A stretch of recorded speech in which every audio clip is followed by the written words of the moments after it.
Bienvenue dans notre nouvel épisode, la promesse de l'Esprit Saint, une méditation sur le départ et la présence divine par François Berdillan.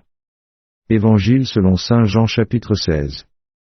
Avant de commencer, n'oubliez pas de vous abonner pour ne manquer aucun épisode de notre exploration des richesses de la foi. Jésus parlait à ses disciples en ces termes. Je vais maintenant vers celui qui m'a envoyé, et aucun de vous ne me demande. Où vas-tu? Mais parce que je vous dis cela, la tristesse remplit vos cœurs. Il nous a informés de son prochain départ, de son retour vers celui qui l'a envoyé.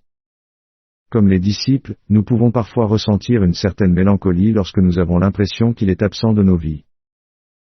Cependant, gardons confiance en ses paroles. Mais je vous dis la vérité.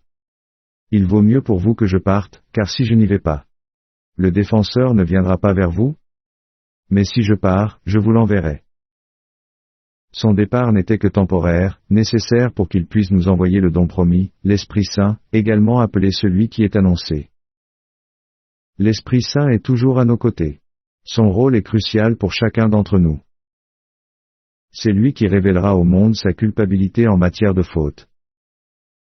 Quand il viendra, il jugera le monde. Sur le péché, la justice et le jugement. Sur le péché, parce qu'il ne croit pas en moi. Grâce à son éclairage intérieur, il nous aidera à comprendre que la faute suprême est de ne pas croire en celui dont il est question.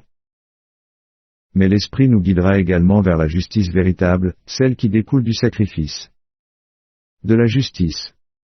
Parce que je vais vers le Père et que vous ne me verrez plus.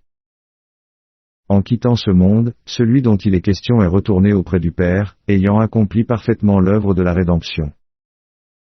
Par son départ et sa résurrection, il a ouvert pour nous le chemin de la justice et de la bonté.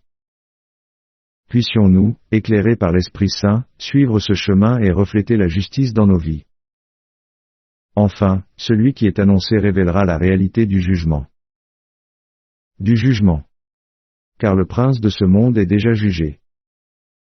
L'adversaire, ce manipulateur qui répand le mensonge et la faute, a été terrassé.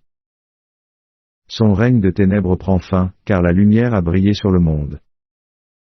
Appuyés sur la force de l'Esprit Saint, résistons fermement aux tentations du mal et demeurons inébranlables dans la vérité.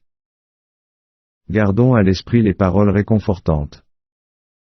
Son départ apparent n'était que pour un temps, afin de nous envoyer l'Esprit de vérité qui demeure en nous. N'oubliez pas de vous abonner pour ne rater aucun épisode de notre émission. À la prochaine, pour une nouvelle immersion dans les richesses de la foi chrétienne.